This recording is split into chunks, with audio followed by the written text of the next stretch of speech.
Gil Lawson and Tim Reynolds have joined us at the desk. Gil's with the Emergency Food Pantry, and Tim is representing Kiwanis, Frankfort Kiwanis. Good morning, gentlemen. Good morning. So let's talk a little bit about, the video is awesome and great to get some of the info about how you guys are doing work on, every day, but maybe talk about like the history and you guys have been around for 4 decades. Yes.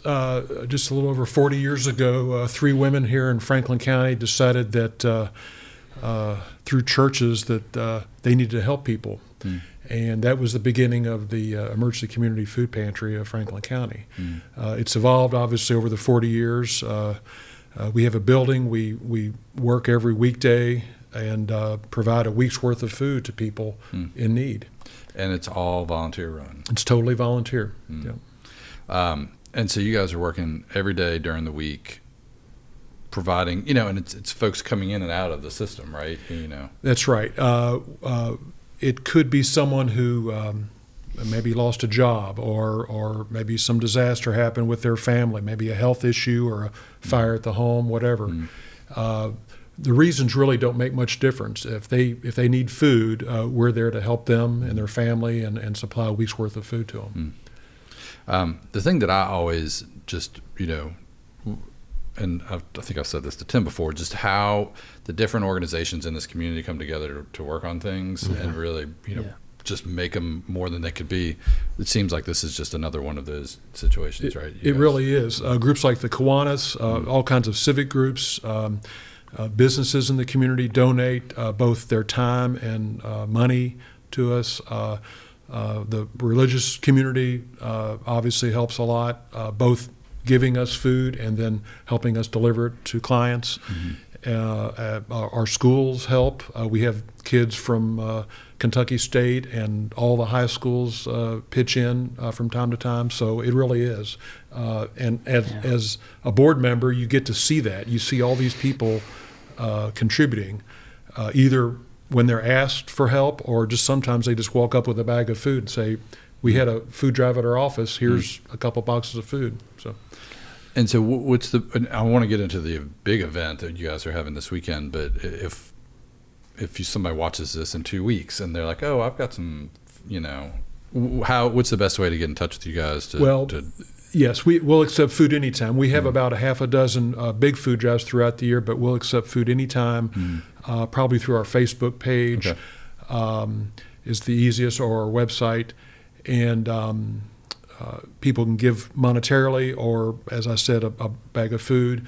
We'll have other food drives. The churches have one in June and October. We'll have this one coming up next weekend, and then the big one is in December with Cram the Cruiser. Our law enforcement agencies do that. That's a 3-day event. We collect so much food we had to borrow another building to house it. So, That's awesome. But any time of the year, we can accept food and donations. Yeah. Tim, do you want to talk about the event this weekend? You guys are, as the Kiwanis Club, sponsoring this event. Absolutely, yeah. No, I love being a part of this. We had a great opportunity a couple years ago to reconnect back with the Emergency Food Pantry, and I can see from both of you that you're having a hard time focusing on my glasses here. So I apologize for that. So I'm doing it for the kids, okay? Yeah.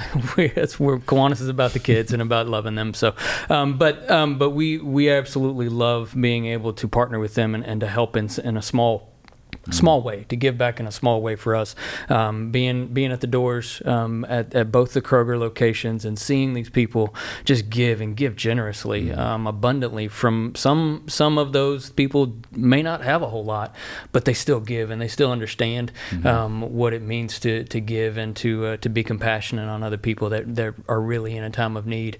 And it just warms my heart. I love being a part of that and love helping the food pantry meet their goals and meet their needs. So Christmas in July, like you said, it's at both Krogers. Yes, sir. This Saturday. 10 a.m. to 4 p.m. That's right. And people can bring, if they have stuff at home, right? They can bring it on their way in. Right. If and you rub it all, off. I assume I know a lot of people probably see us as soon as they get there, and they're like, "Oh man, here they are again." No, but seriously, if you have things that you want to bring to Kroger, bring them. You can drop them off on the way in if you'd like to. If not, we'll usually give you a list of non-perishable items that you can go around. Yeah, that you can go around and shop, and then bring them back out to us. Nothing is too little or too much. So we will take whatever you're gracious enough to give, and it's a fun time. That list could be kind of like a scavenger hunt for a kid if you go there and just hand them, say, go find 8 of these things somewhere. So Absolutely. anything non-perishable is good. All your usual canned, anything in a can, canned meat especially, I see is one of the highest needs. Absolutely. Yep. We typically get, I think Gil probably would understand, we typically get a lot of the rices, a lot of the pastas, and the mac and cheese, the peanut butter. We get a lot of those. But those other items, like you said, the soups, the puddings, things like that, the vegetables, canned vegetables, those things are definitely needed as well. And an opportunity to meet these needs as far as, a nutritious meal for these people. I assume when you guys are putting proteins together these bags, you're wanting to get a nice mix of, you know. Yes, we have sort of a prescribed list of things everybody gets. It's basically a little bit of everything. But as Tim said, canned meat is probably the highest priority. With food prices as they are, things like that are helpful. We do try to spread it out. And people get beans and soup and oatmeal and an assortment of food that's for their family. And I assume if somebody's going in the Kroger and they're like, I don't know what they want, I don't know what they need, you will certainly take a check or cash as a way, and you just use that to buy the food. You all know exactly what you need at any given time and can go out and fill that need. The food we distribute, about half of it comes from food drives like this one, and the other half is things we buy with the funds we're donated. So. And everything goes to the food pantry. None of it comes to Kiwanis or anybody else. We move all of that stuff to the food pantry. We've got guys shuttling back and forth all day long, picking up those supplies and taking them to the food pantry. So we're there to help and to join whatever we can.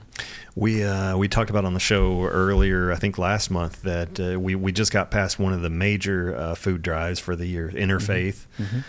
So that's in June, and then we do that again in October. Right. And then, more than 20 churches join you all in that. What else do we have going on? Things coming up. They have the postal service, like the Stamp Out Hunger. That's in May. That's an annual. That's actually a national event. It's the largest food drive in the country, and the Kiwanis help with that too. They help us transport the. Postal carriers actually pick up the food at people's doors, and bring it to the post office, and then from there, the Kiwanis and our volunteers bring it back to the food pantry. We're still stocking some of that food from May. We just had a work day a few weeks ago where we were putting that food up. So we try to space these out because obviously the need is year round. We don't have a slow period for when people are hungry. So it's helpful. And we also appreciate volunteers. Sometimes it'll just be a family or maybe a school group. Other times it's groups like the Kiwanis. But I'm constantly surprised because virtually every month something new comes up where someone's helping us. And it's gratifying to be a member of a community where everyone seems to want to pitch in. So, And I would assume you could use that kind of help anytime, right? Anytime, it's not like you're waiting till, Especially with food drives. We need people to stand at the door. It helps to invite people to this. You mentioned people giving money. It's interesting, and I've been to many of these. A lot of times the people giving money are people who have benefited from the food pantry. Time that was rough for them, a crisis their family was facing, and they'll come by and give us a $10 or $20 bill, and it's just, and they'll tell you that. It's gratifying to see that. So if anybody wants to donate online if anybody wants to look at volunteer opportunities. I'm guessing the website's a good place to start. Yes, frankfurtfoodpantry.org has a button on there that you can give. I think it's PayPal use, or an address to write us a check, and that's P.O. Box 48, Frankfurt 40602. Or search for the Food Pantry on Facebook. Yes, it is. And you can also go through the Kiwanis Club Facebook page as well if you want to help donate, if you want to give us some time at one of the facilities, one of the doors at Kroger. Feel free to reach out to us that way. We'll be happy to plug you in. Well, and hopefully you guys will be busy. You need lots of people to help. Yeah. And I assume right after that is when you need help getting it. We do. Yeah, we have put on the shelves. Volunteers that are at Kroger's, and then volunteers at the pantry who accept everything, and then we organize it and put it on the shelves. Yeah. And you all do this completely 100% without government funding. This is strictly people in the community. It's a total together. volunteer effort. The way it started 40 plus years ago with these three ladies who saw a need, and it's just grown. And we have a board, but we have about 60 volunteers that work regularly with us. That's in addition to groups like the Kiwanis and the schools and everybody else. But yeah, we have every weekday somebody filling orders. Just out of curiosity, I'm sure people, cycle in and cycle out of volunteering. Sure. Do you have anybody that's been there all 40? Actually, I think we might, and I'm not going to mess up with names here, but I think we do have a few people who do remember the earliest of days. Wow. And they're still volunteering with us. Yeah, that's great. Yeah. Well, and again, you can't shout out every person, and I'm sure you probably can't even shout out every organization that helps, right? No, it would be impossible because we would leave somebody out. Yeah, thousands of people. Yeah, for sure. Okay, so again, Saturday, 10 to 4, both Kroger's. Food, bring food, buy food, bring cash, checks, whatever you want can help. All those would work, yes. Okay. All right, so I heard you had a shark story though. I do, and I'm glad you reminded me of it because I did not realize it was Shark Week. I did not have that. On your calendar? I don't have my tree up either. So a long time ago, I will say it was more than 50 years ago. I was a young lad, and my family was visiting Cape Cod. And we decided to take a ferry out to Martha's Vineyard and did the tour thing. We were on a bus, and the tour guide says, now, if you look down in that little harbor there, you'll see that boat. And everybody's got their binoculars or just whatever.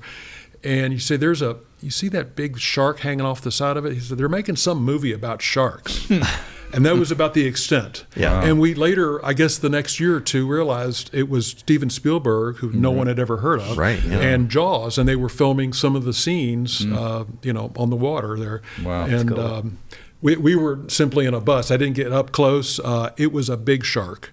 Yeah. Bigger than this one. But it's my shark. And when did you really realize, cool. like when it came out, you're like, it wasn't until it came out we realized we had seen the mechanical shark they used. That's really one of the biggest movies of all time. And we were talking before the show started. Spielberg was, I think, 27 years old when he made that, and so he was just getting started. I think maybe he had made he'd worked a lot in TV and done Duel. Before that. I like that movie a lot. I haven't seen it. I'm intrigued by it. I might need to check it out. But it's really cool to see that and just like you were there, before they even got started. But that mechanical shark, he didn't work too well, but did the job. Did the job. It's still scary when you see the opening scene. Absolutely. Classic. And thank you guys for being here. Yeah, thank you for having us. We appreciate all the work it. you do, and we'll be sure to get out there and help fill those coffers this coming up this weekend on Saturday and get out to Kroger. Thank you. Thank you all, and we'll see you soon, hopefully.